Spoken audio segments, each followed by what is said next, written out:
podcast, I spoke with an artist named Emma Peyton. We were both classmates at UCSC a number of years ago. Please enjoy whatever you listen to of this dialogue between us. All right, cool. So, like, my projection on you from my memories of college back when we were college students together was that you came across as a very kind individual. So, do you mind kind of like explaining your philosophy on kindness and just kind of being a good human? You don't have to talk too much about it, but yeah. Yeah. I mean, I don't usually articulate like You just what do kind of action?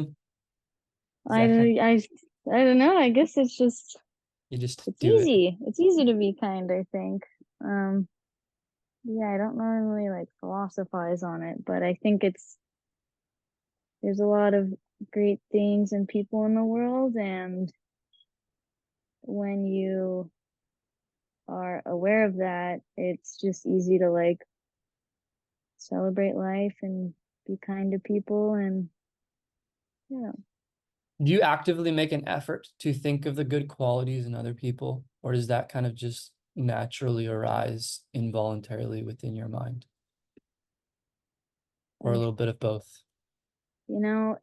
if there's someone that like I'm not too keen about for whatever reason, it is Yeah. important to me to think hard about like the other parts that I could appreciate about them. But I think in general, like I'm surrounded by a million amazing people, Wow. and it's like all their great qualities are always so salient to me.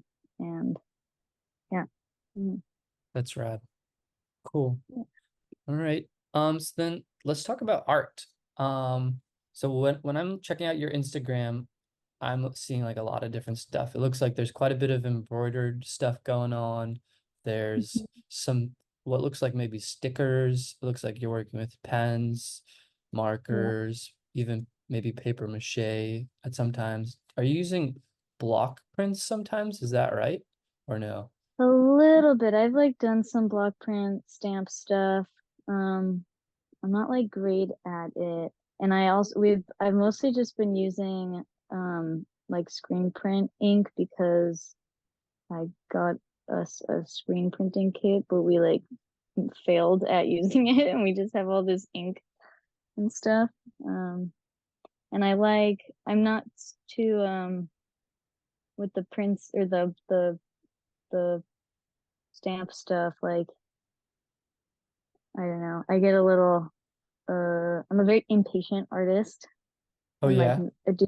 do things very I like don't want to do much that requires like planning or like I'll never just like I don't know, plan out a big project. I do mostly like a bunch of small things because I'm impatient. I don't want to do a big a big thing, and I think I also get a little nervous to like commit to something really big and good because I think I'm actually pretty like hard on myself as an artist, and if I take it really seriously, I'll like disappoint myself potentially.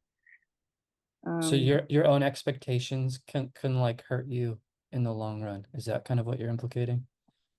I don't know. I think it sounds like a bad thing, but it I think I'm like really happy with like how I what it like forces me to do. Like I think it forces me to get more creative. Like my kind of like it Your seems like approach? sort of, yeah. It's like I think you could construe it. There's definitely an element of like being lazy. Like for example, when I embroider, Hmm. I don't even want to like sketch it out Hmm. because I don't want to like that's like taking it too seriously for me almost, like so I freestyle almost everything I embroider, and it turns out super weird. And it also, especially with embroidery, it's like how I do it, it's like I'm drawing with stitching. And Hmm. because it goes slower, you do one stitch this way, and like maybe in my mind, this thing I'm drawing, a bird or whatever, it looks like something in my mind. But because I'm freestyling it, it always turns out different. And Mhm. I love that. Okay. And it's like I would have never been able to draw it that way if I were like drawing it. And like even like this bird thing, I like would never think to draw a weird bird like that. But it Yeah. came out that way because I am lazy and I love that. Yeah. You can kind of like appreciate the imperfections of it, or maybe the perfect imperfections of it. It's kind of like the wabi-sabi kind of approach almost a little bit. Um, so ha- maybe coming back to your approach is, do you feel like there's like a certain function that this kind of approach to art has for you? Is it kind of like helping you to process life, or just kind of like let go and have fun? Is that kind of the function of art for you? And then this kind of approach is has a certain function of helping you in life in that way, or no? Yeah, I think art is so funny, like it makes me smile a lot and it like like seeing a piece, especially because like with my art, the I think the whatever it is I'm making just kind of emerges because I don't plan it out and stuff. And then it's all done. I'm like, that's hilarious. I love that. And it just makes me really smiley and stuff. And I also like have like an hour long commute to Hmm. Oakland and I just like usually spend that whole time embroidering. Nice. And it is like something nice to do and it's productive and Is that your favorite um medium to work in right now? Embroidering? right now for sure. Yeah, I kind of have like ebbs and flows of like what I'm into, but and I think I'm first and foremost like I've always been really into stickers and that's like kind of my main thing because I just hand it's just like drawing but on sticker paper and I cut it out and I love that kind of um I don't know that what's the word that Medium it's like or a it's like the tradition, not the tradition, but it's like this culture of it? process and it's I think it's like the cutting, like again, I'm very like low commitment, like art making. And Hmm. for a sticker, it's so small. Yeah. And if you don't like it, you don't have to cut it out. And then when you do like it, I love cutting it out. And I think, that just feels really good to me. Yeah. So I always come back to sticker making for sure. It's like sometimes I'll like get into the, embroidery mood for like a stretch of weeks. And Mhm. then I remember my stickers and it feels good to go back to it. Yeah. Stickers are great.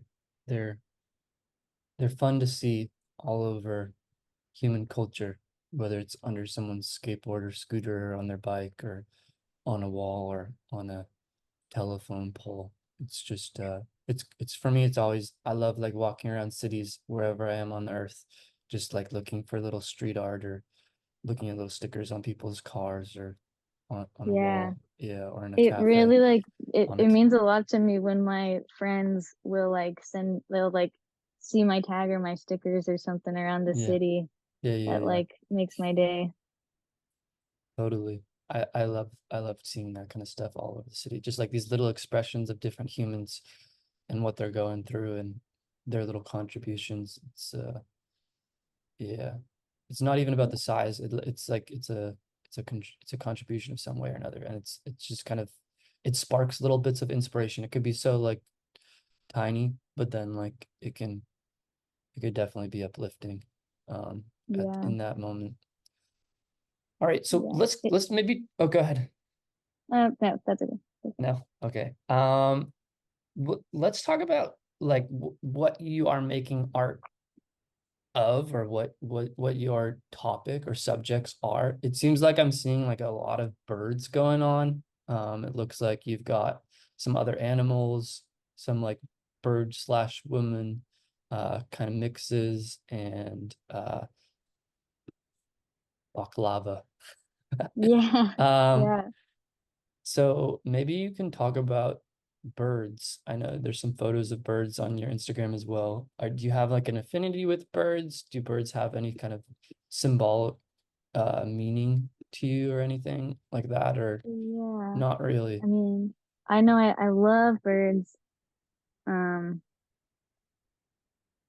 like I love pigeons, mourning doves, pelicans, and I started making bird stickers at Santa Cruz, and they were what my friends called like pigeon slugs. They were these really funky looking, like really shitty pigeon Mhm. things. And this is another example of like my art making. Like I'm just like I was really bad at drawing the like bodies and the legs, so I just kind of turned it into a slug because it was easy. Mhm. So it started with the pigeon slugs, and then I so kind of try to make some legs. So I did a lot of pigeons, and then I had a bit of a pelican phase. And I think now I'm like making kind of like again non-committal. Like I still like I think the legs are hard, so I make it a part pigeon, part lady Human. or something, you Okay, yeah, know. yeah. Um, For sure. and I yeah, struggle with like bird feet. Those are so weird, and yeah, they're like these, yeah, they're all different, and then yeah. I guess just just practice with turn it into practice. another kind of animal or something. Just avoid it. Yeah, whatever you are comfortable with drawing, you just, yeah, mix it all up. That's fun. Yeah, Um, yeah. I haven't made what? birds in a while, but I'm really into these. Like in the Sunset in San Francisco, there's all it all over the city, but especially in the Sunset, there's these. Most of the houses have these metal gates that are super like geometric and beautiful, and I've like always loved those gates, and I just like walking around and pointing like, oh, that's a good gate, that's a good gate. And Mhm. I got it. I know this is a podcast, but I got a couple of them tattooed on me, Nice. and What is that I have circle? Is that like it, the lock to unlock yeah, it? it's I supposed to see. be like where the lock is. That's rad. um and I've been in I tried making some stickers of them, but they're not hard to draw because you'll never catch me using a ruler because I'm even too lazy to grab a ruler, you know? Plus, that's Mhm. just implies like I have to like get it perfect, and I am really not into that.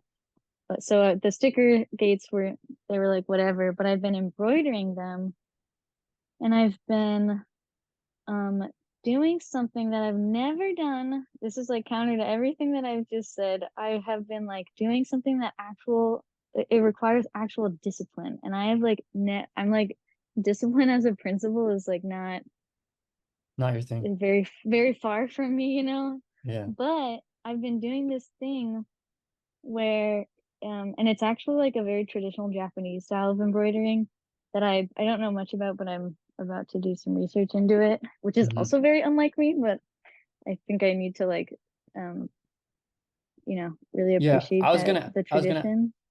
I was gonna ask you about the like if you're gonna make any changes in the future that you foresee for your art and your approach to art, but it sounds like you're already starting to make some changes going on in your life right now. Yeah, Yeah, I know it is like you're catching me at a funny time because I'm like perfect. experimenting with something else, but this thing requires so much discipline because you have to it's a style instead of just like kind of drawing Hmm. whatever freestyling it, you embroider like 50 tiny dots or something like that, or like 80 dots, Yeah. and then you pull the thread through and it creates these like geometric patterns. Oh, okay. So I like have been making like these stars out of I by like see. doing a bunch of tiny dots and then pulling the Yeah. thread through, and it's Right. like so weird and wild and very unlike me.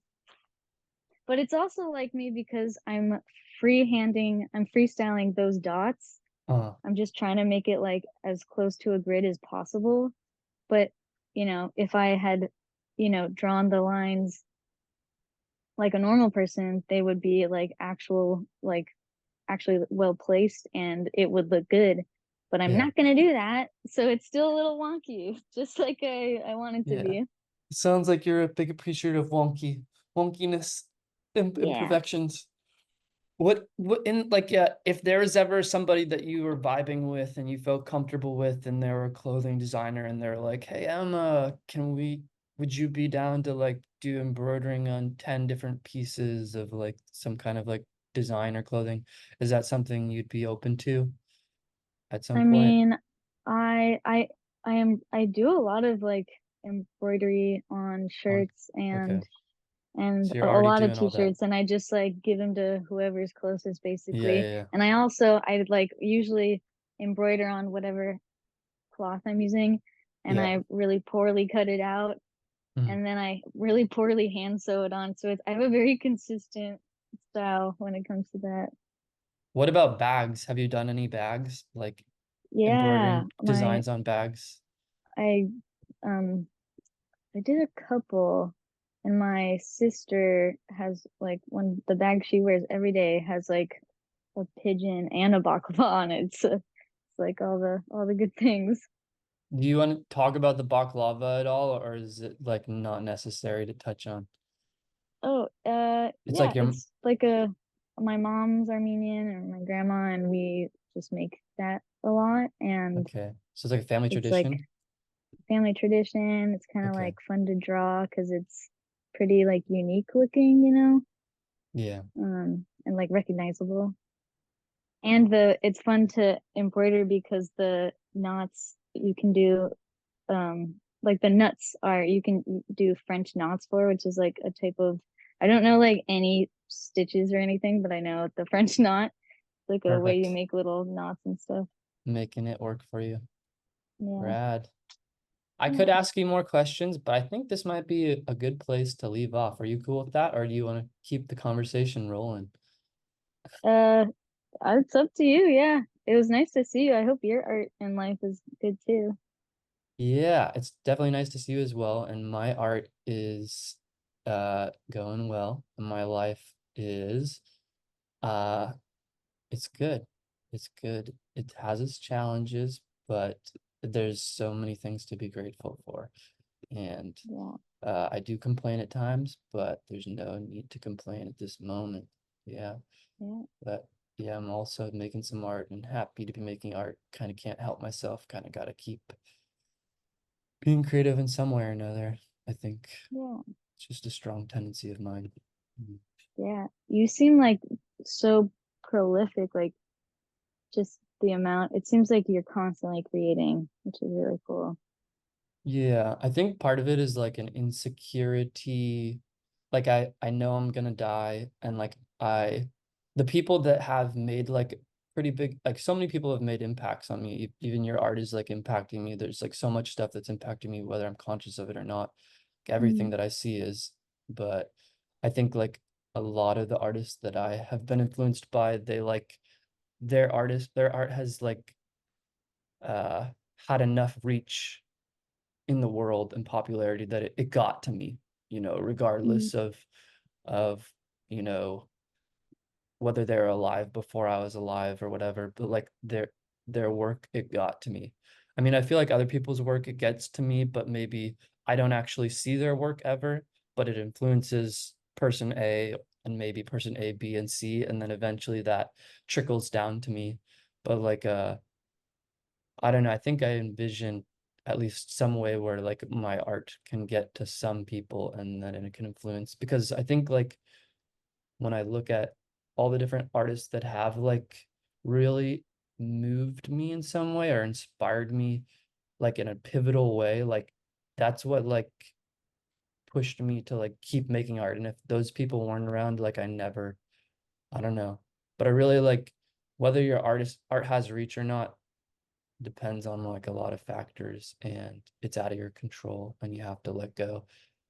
But I know that like the more that we keep making art, the I think the better it's gonna get. At least your ability to articulate. Like I think sometimes people like their old art from like when they were younger more than their more articulated art.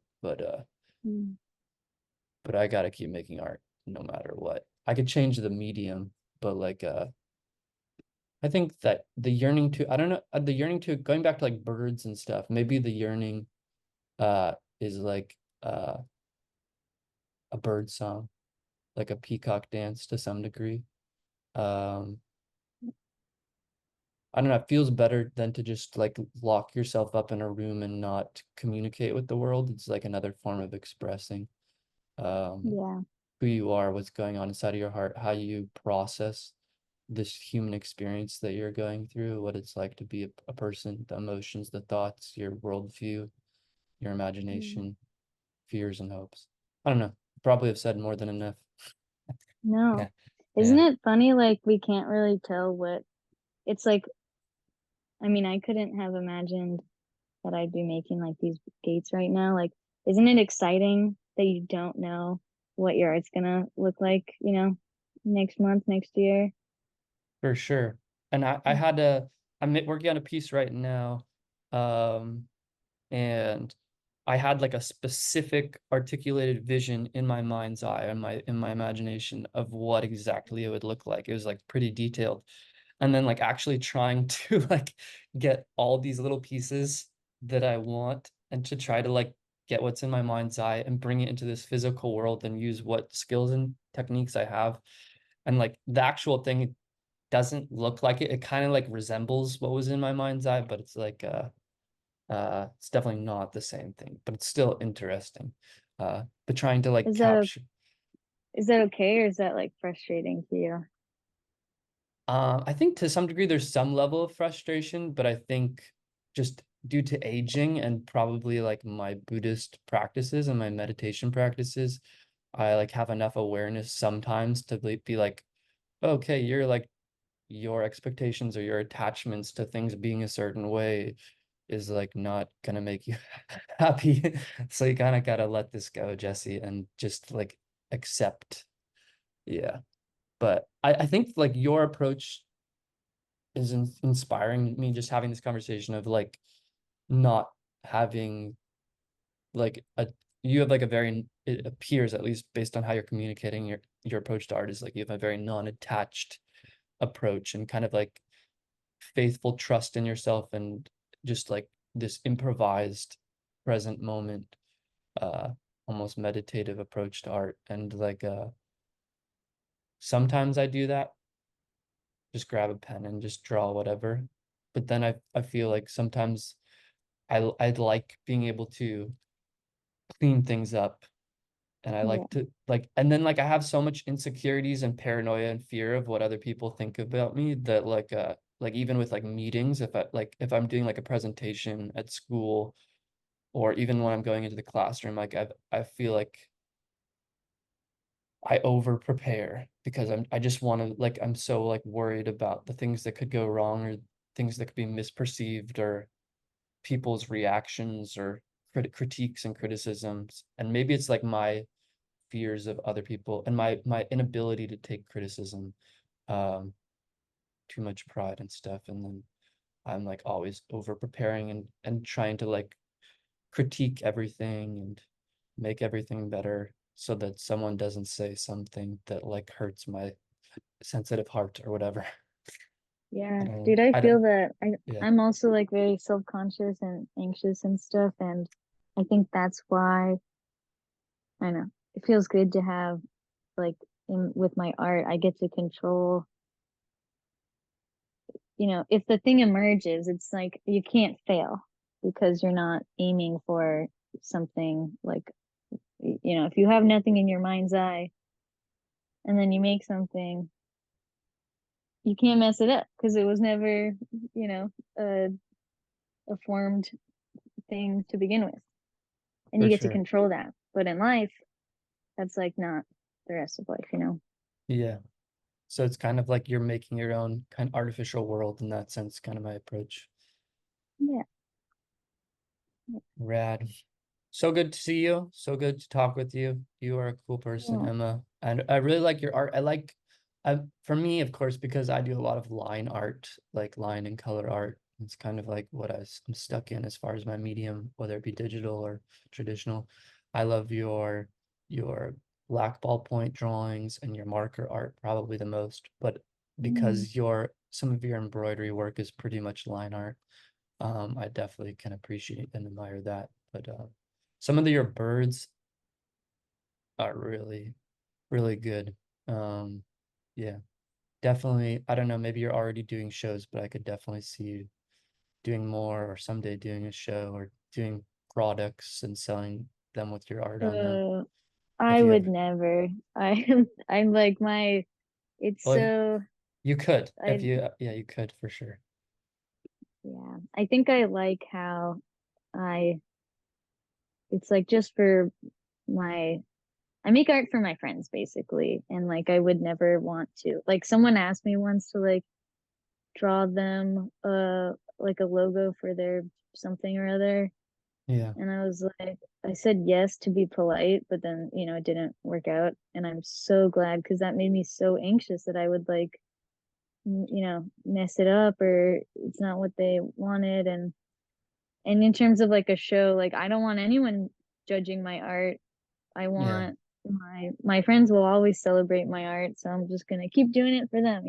And I have never sold anything. I'm very obviously like yeah, I know all my friends at work are artists, and they off I'm pretty privileged. I'm doing okay, like money wise, and I'm not in a position where I have to like even think about selling art. yeah. Um, and I need to like remember like that's a part of it. And I don't know. I feel very lucky to just like have my art for myself and my people. And maybe one day I would like, if someone like had a group show or something and they Yeah, pointed to a specific piece, I'd be like, yeah, go for it. But I don't think I'd want to sell it unless it was like a benefit or something.